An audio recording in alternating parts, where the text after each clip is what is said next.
Hi everyone, welcome to our class. ఈరోజు మనం ప్రవేశిక paper 1 పద్య భాగ్లో నుంచి 4th లెసన్ సుమిత్రానందన్ పంత్ రాసిన భారత్ గీత్ ఎక్స్ప్లెయిన్ చేసుకుందాం. ఈ లెసన్ మీకు పేజ్ నెంబర్ 15లో ఉంది. So let's start with it. Sumitranandan Pant कवि परिचय. पंत जी का जन्म सन 1900 में उत्तर प्रदेश के अल्मोड़े जिले के सुरम्या पर्वतीय अंचल में स्थित कौसानी नामक गांव में हुआ था. సో సుమిత్రానందన్ పంత్ 1900లో ఉత్తరప్రదేశ్లోని అల్మోడా అనే ఒక జిల్లాలో ఎంతో అద్భుతమైన పర్వత ప్రదేశాలైన కౌసాని అనే ఒక గ్రామంలో పుట్టారు. प्रकृति गोद में आपका शैशव बीता और प्रकृति से ही आपको कविता करने की प्रेरणा मिली. సో ఇన్ చైల్డ్హుడ్ అంతా కూడా నేచర్ని చూస్తూనే పెరిగారు. సో ఆ నేచర్ నుంచే తను ఎంతోగో ఇన్స్పైర్ అయ్యి పోయట్రీ అనేది రాయడం స్టార్ట్ చేశారు. अतः आपकी कविता में प्रकृति की रमणीयता, सरलता, सुकुमारता तथा स्निग्धता का दर्शन मिलता है. సో ఎట్ లాస్ట్ ఆ ప్రకృతిని ఆస్వాదిస్తూ కవితలు రాయడం వల్ల ఆయన కవితల్లో మనం రమణీయత బ్యూటీని, సరళత సింపుల్సిటీని, సుకుమారత డెలికసీని, స్నిగ్ధత స్వీట్నెస్ని దర్శన్ కర్ సక్తే హే అవన్నీ కూడా మనకి కనిపిస్తూ ఉంటాయి. आपने स्वतंत्र अध्ययन करके अपना ज्ञान का विस्तार किया. సో ఇండిపెండెంట్ స్టడీ ఏదైతే చేసి ఈయన తన యొక్క నాలెడ్జ్ని బాగా ఎక్స్పాండ్ చేశారు. आप छायावादी तथा प्रगतिवादी के प्रवर्तक में माने जाते हैं. సో ఛాయావాద్ కవి, ప్రగతివాద్ కవి డిఫరెన్స్ ఏంటి అంటే ఛాయావాద్ అనేది ఊహించి రాయడం అన్నమాట, ఇమాజినరీకి ఎక్కువ ప్లేస్ ఉంటుంది. ప్రగతివాద్ అనేది సొసైటీ నుంచి వచ్చిన ఇంపాక్ట్. సో ఈ రెండిట్లు మనకి సుమిత్రానందన్ పంత్ రైటింగ్స్లో చాలా బాగా కనిపిస్తాయి. हिंदी के मूर्धन्य कवि प्रसाद और निराला जैसे कवियों के साथ आपका नाम भी लिया जाता है. సో మనం హిందీ పోయట్రీ అనగానే ప్రసాద్ అండ్ నిరాలా ఎలాగైతే గుర్తొస్తారో అలాగే సుమిత్రానందన్ పంత్ కూడా ప్రతి ఒక్కరికి గుర్తొస్తారు. युग की परिस्थितियों को अपना रचनायों प्रतिध्वनित करती है. సో ప్రతి ఒక్క జనరేషన్లో ఎలాగ చేంజెస్ అనేవి వస్తున్నాయి, మనం దానికి తగ్గట్టు ఎలా ఉండాలి అని మనకి पंतजी राइटिंग्स చాలా మంచి एग्जाम्पल. आप मार्कस तथा गांधी जी के विचारों से काफ़ी प्रभावित हुए. So Marcus is one of the 5 good empires of Rome. ఆయన ఉన్న డెకేడ్స్లో రోమ్ చాలా చక్కగా డెవలప్ అయింది. అలాగే గాంధీజీ సత్యం అహింస అంటూ మన దేశానికి ఎంతో సేవ చేశారు. ఇలాంటి వాళ్ళు పంతజీకి మంచి ఎగ్జాంపుల్స్ అండ్ రోల్ మోడల్స్ అన్నమాట. आप योगी अरविंद के जीवन दर्शन के अनुयायी भी थे. సో యోగి అరవింద్ని కూడా ఈయన ఎంతో ఫాలో అయ్యేవారు. आपकी భాష सरल मधुर एवं कोमल है. ఈయన రైటింగ్స్ అన్ని చాలా ఈజీగా, స్వీట్గా, సాఫ్ట్గా ఉంటాయి. कड़ी बोली कविता को लालित्य एवं कोमलता प्रदान करने का श्रेय आपको ही जाता है. సో కడి బోలి అనేది రాజస్థానీ నేటివ్ లాంగ్వేజ్, ఎక్కువగా ఫోక్ వర్డ్స్ ఎక్కువ ఉంటాయి. అలాంటి రైటింగ్స్ ఈయన రైటింగ్స్లో మనకి బాగా కనిపిస్తూ ఉంటాయి. పంతజీకి రచనాయేం కవితా సంగ్రహ ఉచ్ఛ్వాస్, జ్యోత్స్నా, పల్లవ్, స్వర్ణధూళి, వీణా, యుగాంత్, యుగపద్, గుంజన్, గ్రాంధి, మేఘనాద్, వద్ ఇవన్నీ కూడా ఈయన రాసిన కవితా సంగ్రహ. అలాగే ఉపన్యాస్ సంగ్రహ లిటరేచర్ దీని ఏం రాశారు, గ్రామ్య, మానసి, హార్ ఇవన్నీ కూడా ఈయన రాసిన ఉపన్యాస్ సంగ్రహ. శిల్పి సంస్కృతి కావ్య రచన హే సంస్కృతంలో రాసింది శిల్పి. चिदम्बर 1968 के लिए आपको ज्ञानपीठ पुरस्कार से सम्मानित हुए हैं. 1968లో చిదంబర అనే రాసిన ఈయన పోయట్రీకి గాను ఈయనకి జ్ఞానపీఠ పురస్కారం వచ్చింది. सन 1977 में आपका देहांत हुआ. సో 1977లో ఈయన చనిపోయారు. లెట్స్ స్టార్ట్ విత్ అవర్ కవిత భారత్ గీత్.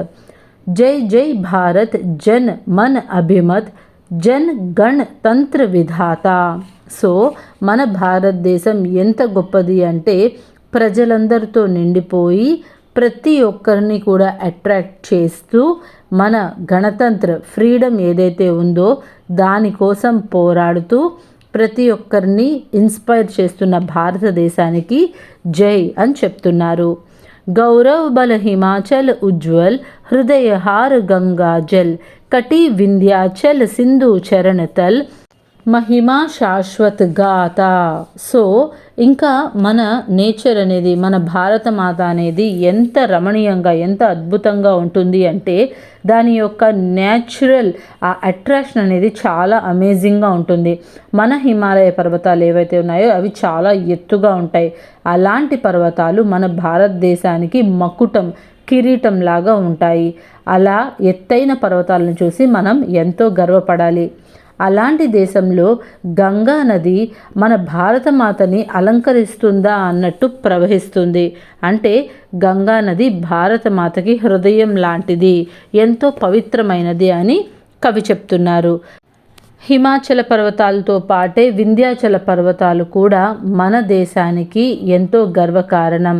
అవి నడుముకి వడ్డానాలున్నాయా అన్నట్టు ఎంతో అద్భుతంగా ఉంటాయి. మన భారతదేశానికి 3 అద్భుతమైన సముద్రాలు ఉన్నాయి. ఇటు మనకి బే ఆఫ్ బెంగాల్, అటు అరేబియన్ సీ అండ్ కింద ఇండియన్ ఓషన్. సో ఇవన్నీ కూడా మన భారతదేశానికి కాళ్ళు కడుగుతున్నాయా, ఎప్పుడు ప్రొటెక్ట్ చేస్తున్నాయా అన్నట్టు ఎంతో అద్భుతంగా ఉంటాయి అని కవి చెప్తున్నారు. జయ జన భారత్ జయ మన అభిమత్ గణతంత్ర విధాత. సో అలాంటి భారతదేశం ప్రతి ఒక్కరిని అట్రాక్ట్ చేస్తుంది, ఫ్రీడమ్ కోసం ప్రేరేపిస్తుంది. అలాంటి భారతమాతకి జై అని చెప్తున్నారు. హరే కేత్ లహరే నద్ నిర్జర్ జీవన్ శోభా ఉర్వర్ విశ్వకర్మరత్ కోటిక్ బాహుకర్ అగణిత్ పద్ ధ్రువ పత్పర్. ఈ స్టాంజాలో కవి అద్భుతమైన మన వృక్ష సంపద, వన సంపద గురించి ఎక్స్ప్లెయిన్ చేస్తున్నారు. ఎన్నో రకాల పంట పొలాలు మనం పండిస్తున్నాము. అలా పండించడానికి మెయిన్ రీజన్ మనకు ఉన్న నదులు. అలాంటి నదుల వల్ల ఎంతోమంది ఉపాధి పొందుతూ ఎన్నో రకాలుగా మన జీవనాన్ని మనం కొనసాగిస్తున్నాం. అలాంటి నదుల వల్ల మన భారతదేశం ఎంతో అందంగా పచ్చగా కళకళలాడుతుంది అని కవి చెప్తున్నారు. ప్రథమ సభ్యత జ్ఞాత సమ ధ్వనిత్ గుణ గాత జయ నవ మానవతా నిర్మాత సత్య అహింసా ధాత జయ హే జయ జయ హే శాంతి అధిష్టాత జనగణతంత్ర విధాత. సో ఇంకా మన భారతదేశమే మొట్టమొదటిగా ఈ ప్రపంచానికి సభ్యత, సంస్కృతి అంటే ఏంటో నేర్పింది. మన భారతదేశమే మానవత విలువలను, కుటుంబ విలువలు అంటే ఏంటో ప్రతి ఒక్కరికి తెలిసేలాగా చేసింది. సత్యం, అహింస అనేవి మన దేశంలోనే పుట్టాయి. ఇలాంటి ఎన్నో గొప్ప గుణాలు కలిగిన నా భారతదేశాన్ని చూసి నేను గర్వపడుతున్నాను. అలాంటి భారతదేశానికి ప్రతి ఒక్కరూ మొక్కాలి అని మన కవి చెప్తున్నారు. Next one.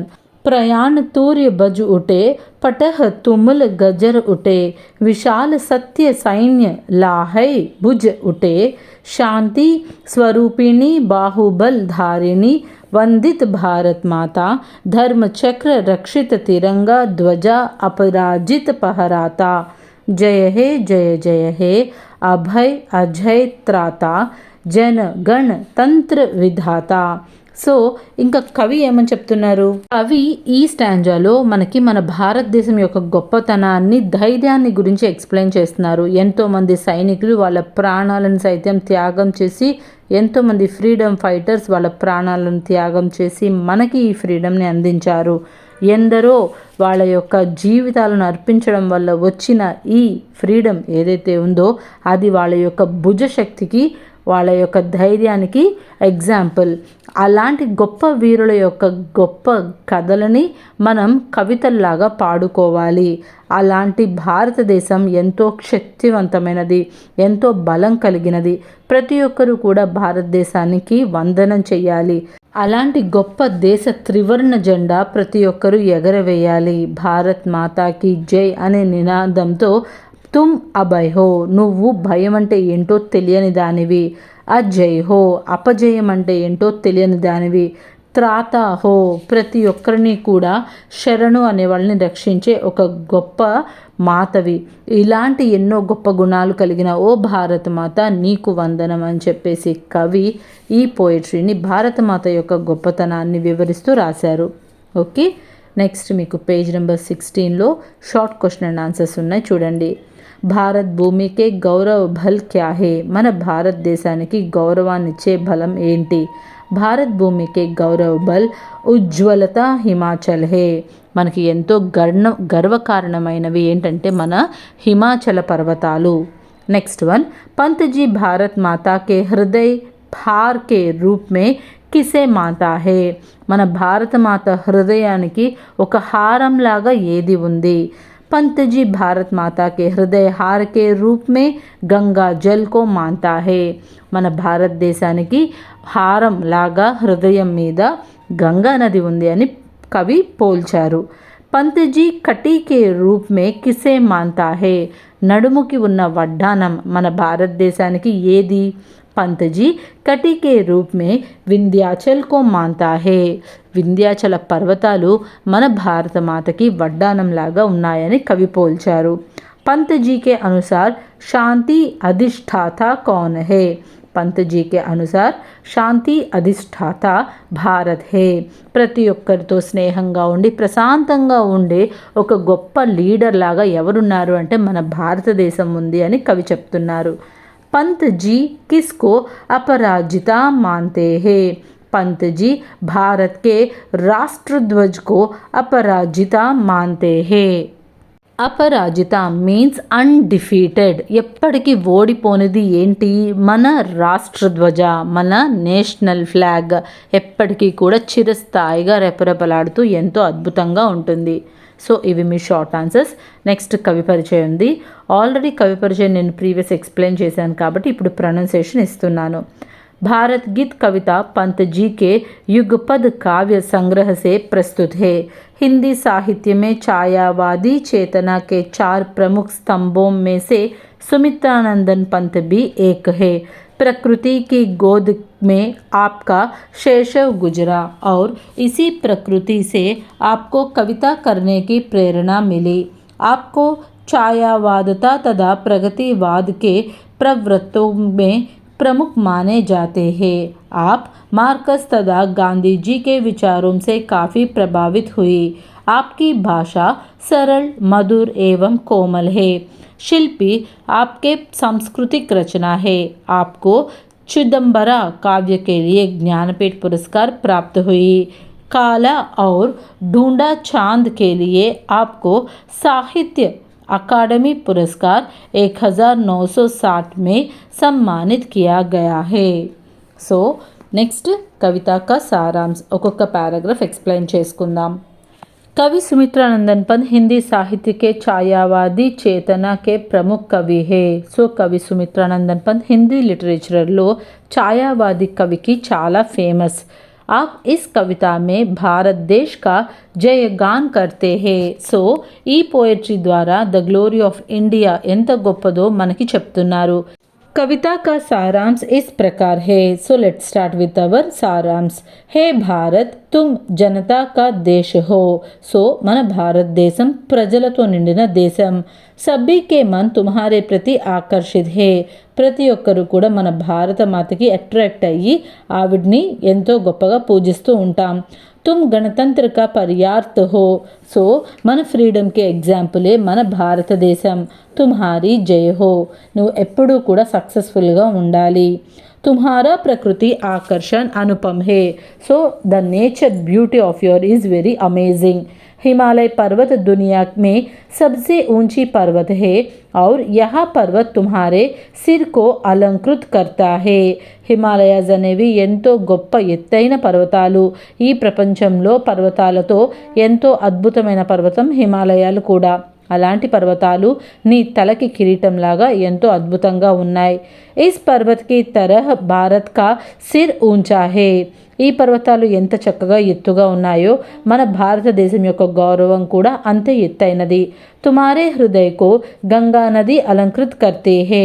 సో నీ హృదయం మీద గంగా నది ఎంతో అద్భుతంగా అలంకరించి ఉంది.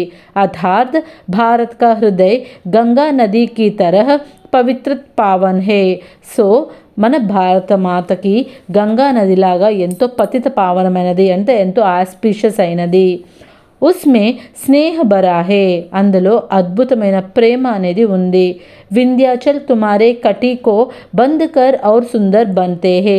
సో వింధ్యాచల పర్వతాలు అనేవి మనకి మధ్యప్రదేశ్లో ఉన్నాయి. అది ఎంతో చక్కగా వడ్డానంలాగా మన భారత మాతని అలంకరించి ఉన్నట్టు కవి ఊహించి చెప్తున్నారు. सिंधु अधार्ध समुद्र तुम्हारे चरण तल को छूकर अपने को गौरवशील मान महसूस करता है. సో హిందూ మహానదులు మన ఇండియన్ ఓషన్ మన భారత మాత పాదాలు కడుగుతూ ఎంతో అద్భుతాన్ని ఫీల్ అవుతున్నాయి. भारत के दक्षिण में 3 समुद्र है, अरब सागर, बंगाल की कड़ी और हिंद महासागर. तीनों समुद्र भारत के चरणों स्पर्श करके आनंदित होते हैं. Bay of Bengal, Arabian Sea, Indian Ocean ఇలా ప్రతిదీ కూడా మన భారత మాతని తాకుతూ వాటి యొక్క జన్మ ధన్యమైన అని ఫీల్ అవుతూ ఉంటాయి. इस देश में हर कहीं हरे भरे खेत అనేక నదియోం నిర్జర్ హే. సో ప్రతి చోట పచ్చని పైర్లతో ప్రవహిస్తున్న నదులతో మన దేశం కళకళలాడుతూ ఉంటుంది. ఏ సబ్ యహాకే జీవన్ కే సౌందర్యకో బడాతే హే. మన యొక్క లైఫ్ ఉట్టిపడేలాగా అందాన్ని పెంచేలాగా మన పంట పొలాలు మన నదులు ఉన్నాయి. और భూమి కో ఉర్వర్ బనాతే హే. మన భూమిని ఎంతో సారవంతంగా చేసి ప్రకృతి దానికి ఎంతో శక్తినిస్తుంది. कवि भारत देश को संबोधित करते कहते हैं, तुम अनेक कोटि कोटि हाथों से संसार के कल्याणकारी कार्यों में लगे रहते हैं. అంతేకాకుండా మన భారతదేశం ఎలాంటిదంటే ఎన్నో కోట్ల చేతులతో ప్రతి ఒక్క దేశం కూడా బాగుండాలని కోరుకునే గొప్ప దేశం. అర్థాత్ భారత్ కే కోటి కోటి నాగరిక్ సదా సారే సంసార్కి కళ్యాణ్ కామన కర్తే హే. అంటే మన భారతదేశంలో ఉన్న ప్రతి ఒక్కరూ కూడా మనతో పాటు మన చుట్టూ ఉన్న దేశాలందరూ కూడా బాగుండాలని కోరుకునే గొప్పవాళ్ళు. తుమ్హారే అటల్ పద పర్ అగణిత లోగ్ చల్ రహే హే. ఎంతో గొప్పదైన నీ మీద నీ దారుల్లో ఎంతోమంది నడుస్తూ ఉన్నారు. విశ్వభర్ కే లోగ్ భారత్ కే దార్శనిక్ సిద్ధాంతों को मानकर उन सिद्धांतों को अपने जीवन का लक्ष्य बनकर बढ़ रहे हैं. ఎంతోమంది ఫిలాసఫీ మన దేశంలో నుంచే నేర్చుకొని ఎంతో ముందుకు వెళ్ళి గొప్ప స్థానాల్లో ఉన్నారు. हे भारत, सभ्यता का जन्म भी सबसे पहले तुम्हारे यहाँ हुआ. ఇండియన్ కల్చర్ని చూసి ప్రతి ఒక్కరూ కూడా ఫాలో అయ్యే రీతిలో మన కల్చర్ ఉంటుంది. तुमने सामवेद ध्वनि से सारे संसार को प्रचलित कराया. 4 वेदों में उनमें सामवेद के लिए अधिक महत्व दिया जाता है क्योंकि सामवेद संगीत प्रधान वेद है. श्री कृष्ण ने गीत में मैं वेदों में सामवेद हूँ बताया है. సో మన భారతదేశంలో వేదాలు పురాణాలు ఎన్నో ఉన్నాయి. ఆ వేదాలలో 4 వేదాలు ఉన్నాయి మనకి. ఋగ్వేదం, యజుర్వేదం, సామవేదం, అథర్వణ వేదం. సామవేదంలో ఎక్కువగా సంగీతానికి సంబంధించి రిలేటెడ్గా శ్లోకాస్ ఉండడంతో శ్రీకృష్ణ భగవానుడు కూడా తనని తాను సామవేదంతో పోల్చుకున్నాడు భగవద్గీతలో. అలాంటి గొప్ప వేదాలు పురాణాలు అన్నీ కూడా మన భారతదేశంలోనే ఉన్నాయి. అవి తద్వారా ఎంతోమంది నేర్చుకున్నారు అని కవి చెప్తున్నారు. तुमने ही सारे संसार को సత్య అహింస ఆది కా మార్గ్ బతాయా. ఈ ప్రపంచంలో మనిషి అనేవాడు ఎలా ఉండాలి అని చెప్పిందే భగవద్గీత. అలాంటి భగవద్గీతని ఎంతోమంది ఫాలో అవుతున్నారు. అలాంటి భగవద్గీత ద్వారానే సత్యం అహింస గురించి ప్రతి ఒక్కరు తెలుసుకుంటున్నారు. శక్తికే మార్గ్ బి తుమ్నే హీ సబ్కో దిఖాయా. ఒక శక్తి, ఒక బలం, ఒక యూనిటీ అంటే ఎలా ఉండాలో కూడా మన భారతదేశమే ప్రతి ఒక్కరికి నిరూపించింది. హే భారత్ తుమారే జై హో. అలాంటి గొప్ప భారతదేశమా నీకు వందనం అని కవి చెప్తున్నారు. सारे संसार में गणतंत्र का పరిచయ తుమ్హారే ద్వారా హీ సిద్ధ హువా. సో ప్రపంచంలో స్వాతంత్రం కోసం ప్రేరేపించి ప్రతి ఒక్క పోరాటం మనం ఏదైతే చేశామో అది ప్రతి ఒక్కరికి కూడా చాలా ఇన్స్పిరేషన్ అయ్యింది. ఆగే కవి భారత్ మాతాకి విజయ్ యాత్ర కా వర్ణన్ కర్తే హే. ఇంకా మన భారతదేశం ఎంత గొప్పగా విజయం సాధించిందో కవి ఎక్స్ప్లెయిన్ చేస్తున్నారు. कहते हैं जब भारत माता अपनी विशाल सत्य सेना के साथ लौह बुझ वाले सैनिकों के साथ विजय यात्रा पर निकली तब चारों ओर तुम्हारी बजते लगे తుముల్ ఏవం నాగండ్ కి ధ్వని గూంజనే లగి. మన సైనికుల యొక్క గొప్ప ధైర్య సాహసాలతో ప్రతి ఒక్కరూ కూడా ఒక లోహ పురుష అంటే ఇనుప శక్తి ఎంత గొప్పగా ఉంటుందో వీళ్ళ యొక్క ధైర్యం కూడా అంత గొప్పగా ఉండడం చూసి ప్రపంచ నలుమూలలా కూడా మన ధైర్యాన్ని చూసి అందరూ అవాక్కయ్యారన్నమాట. హే భారత్ మాత తుమ్ శక్తి స్వరూపిణి హో. నువ్వు ఒక శక్తి స్వరూపిణివి. బాహుబల్ ధారిణి హో. ఎన్నో బలమైన భుజాలు కలిగిన దానివి, ఆయుధాలు కలిగిన దానివి. హమ్ తుమ్హారే వందన్ కర్తే హే. మేము ఎప్పుడు కూడా నీకు నమస్కరిస్తూనే ఉంటాం. ఆగి కవి భారత్కే రాష్ట్ర జెండా కా వర్ణన్ కర్తే హే. తర్వాత మన ఫ్లాగ్ని ఎంతో చక్కగా ఎక్స్ప్లెయిన్ చేశారు కవి. యహ తిరంగా సదా అపరాజిత హే. ఎప్పుడూ కూడా తల వంచని ఒక గొప్ప ఫ్లాగ్ మన తిరంగా. इसके माध्य में रहने वाले धर्म चक्र सदा धर्म की रक्षा करते हैं. సో మధ్యలో ఉన్న ధర్మచక్రం ఎప్పుడు ధర్మాన్ని కాపాడుతూనే ఉంటుంది. హే భారత్ తుమ్ అభయ్ హో, తుమ్ అజయ్ హో, తుమ్ త్రాతా శరణ్ దేనే వాలే హో, రక్షా కరణే వాలే హో, తుమారే సదా జయ హో. నువ్వు ఎప్పుడూ కూడా భయం ఎరగని దానివి, విజయమే ఎప్పుడు నీకు తెలుసు. అలాంటి గొప్ప కరుణ కలిగిన నీవు ఎంతోమందిని రక్షించావు. అలాంటి నీకు ఎప్పుడు వందనమని కవి ఎంతో అద్భుతంగా ఈ పోయట్రీని రాశారు. ఆ తర్వాత మీకు 2 సందర్భ సహిత వాక్యం ఉన్నాయి. ఫస్ట్ వన్ ప్రథమ్ సభ్యత జ్ఞాత సమ విజ్ఞాత గుణగాత అనే ఈ స్టాంజాకి మీరు భావార్థ రాయాలి. కవి పరిచయాన్ని పెట్టి కవి గురించి ఒక 4 లైన్స్ రాయండి. తర్వాత సందర్భాన్ని పెట్టండి. ये पंक्तियां कविवर सुमित्रानंदन पंत द्वारा रचित भारत गीत कविता से उद्धृत है. సో ఈ స్టాంజా ఏదైతే ఉందో అది కవి సుమిత్రానందన్ పంత్ రాసిన భారత్ గీత్ అనే పోయట్రీలోనిది. यह भारत गीत कविता पंत जी के युगपत काव्य का संग्रह है. ఈ భారత్ గీత్ అనేది కవి సుమిత్రానందన్ పంత్ రాసిన యుగపద్ అనే కావ్యంలోని ఒక పార్ట్. कवि सुमित्रानंदन पंत इस कविता में भारत देश का जयगान करते हैं. సో భారత్ గీత్ అనే ఈ పోయట్రీ ద్వారా ఇండియన్ గ్లోరీని ఎంతో చక్కగా ఎక్స్ప్లెయిన్ చేశారు మన పోయట్ पंत जी. भावार्थ इन पंक्तियों में कवि कहते हैं कि अनेक क्षेत्रों में भारत सारी दुनिया के लिए పథ్ ప్రదర్శక్ రహతే హే. సో కవి ఏమని చెప్తున్నారు, అన్ని విధాలుగా మన భారతదేశం ప్రతి ఒక్క దేశానికి కూడా మార్గదర్శకంగా ఉంటుంది. కవి कहते हैं हे भारत सभ्यता का జన్మ भी सबसे पहले तुम्हारे यहाँ हुआ. మన భారతదేశంలోనే కల్చర్ అనేది పుట్టింది. तुमने सामवेद ध्वनि तथा भारतीय की सभ्यता के सारे संसार को परिचय किया.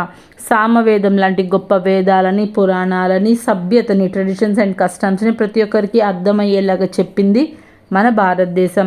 तुम सारे संसार को मानवता का पाठ पढ़ाते हो. ప్రతి ఒక్కరికి కూడా మానవత విలువలు, ఫ్యామిలీ ఇథిక్స్ అండ్ వాల్యూస్ గురించి, హ్యూమన్ వాల్యూస్ గురించి ఎక్స్ప్లెయిన్ చేసింది ఫస్ట్ మన దేశమే. तुमने ही सारे संसार को सत्य अहिंसा आदि का मार्ग बताया. ప్రతి ఒక్కరికి సత్యం అంటే ఏంటి, అహింస అంటే ఏంటో కూడా నేర్పించింది మన భారతదేశం. శాంతికే మార్గ్ బి తుమ్నే హీ సబ్కో దిఖాయా. ప్రతి ఒక్కరు పీస్ఫుల్గా లైఫ్ అనేది ఎలా లీడ్ చేయాలో కూడా చెప్పిందే మన భారతదేశం. హే భారత్ తుమారే జై హో. అలాంటి గొప్పది భారతదేశమా, మేము ఎప్పుడు కూడా మీకు సెల్యూట్ చేస్తూనే ఉంటామని కవి చెప్తున్నారు. సో నెక్స్ట్ వన్ ప్రయాణ తూర్య భజ్ ఉటే పఠల తుములు గజర్ ఉటే అనే ఆ స్టాంజాకి మీరు సందర్భ సహిత వాక్య రాయాలి. కవి పరిచయ 4 లైన్స్ రాయండి. సందర్భ రెండిట్లకి సేమ్గా రాయాలి. తర్వాత భావార్థ. ఇన్ పంక్తిयों में कवि भारत माता की जय यात्रा का वर्णन करते हैं. సో ఈ స్టాంజాలో కవి భారత్ యొక్క గ్లోరిఫుల్ सक्सेसని एक्सप्लेन చేస్తున్నారు. जब भारत माता अपनी विशाल सत्य सेना के साथ लोह भुज वाले सैनिकों के साथ विजय यात्रा पर निकली तब चारों ओर तुम्हारी बज लगे, तुमुल एवं नाघोड़ेम के ध्वज गुजने लगी. మన భారతదేశం యొక్క సైనికులు ఎలా ఉన్నారు అంటే ఐరన్ మ్యాన్, ప్రతి ఒక్కరూ కూడా ఇనుముతో సమానంగా ఫైట్ చేసే గొప్ప వీరులు. వాళ్ళ కండల్లోనే కాదు గుండెల్లో కూడా ఐరన్ ఎంత స్ట్రాంగ్గా ఉంటుందో వాళ్ళ యొక్క డిఫీట్ చేయాలనే ఆశ కూడా అంతే స్ట్రాంగ్గా ఉన్న గొప్ప వీరులు. అలాంటి వీరులు ఎంతో అద్భుతంగా మన దేశానికి రక్షణగా నిలిచారు. కవి భారత్ మాతాకు సంబోధిత్ కర్తే హుయే కహతే హే, భారత్ మాతా तुम शांति स्वरूपिणी हो, बहुबल धारिणी हो, हम तुम्हारी వందన करते हैं. ఇంకా కవి భారతమాత యొక్క గొప్పతనాన్ని వర్ణిస్తూ తనని శాంతి స్వరూపిణిగా, బహుబల్ ధారిణి, ఎన్నో ఆయుధాలు కలిగిన, ఎన్నో భుజాలు కలిగిన గొప్ప వీరురాలిగా ఎక్స్ప్లెయిన్ చేశారు. ఆగి కవి భారత్కే రాష్ట్ర జెండాగా వర్ణన కర్తే హే. తర్వాత మన రాష్ట్ర జెండా ఎప్పుడూ కూడా తల వంచకుండా తల ఎత్తుకొని అపరాజిత, డిఫీట్ అంటే ఏంటో తెలియకుండా చాలా గొప్పగా ఉందని చెప్పారు. ఇస్కే మాధ్యం సే మధ్య రహనే వాలే ధర్మచక్ర సదా ధర్మకి రక్షా కర్తే హుయే దేశ్ కో ఆగే లే జాతే హే.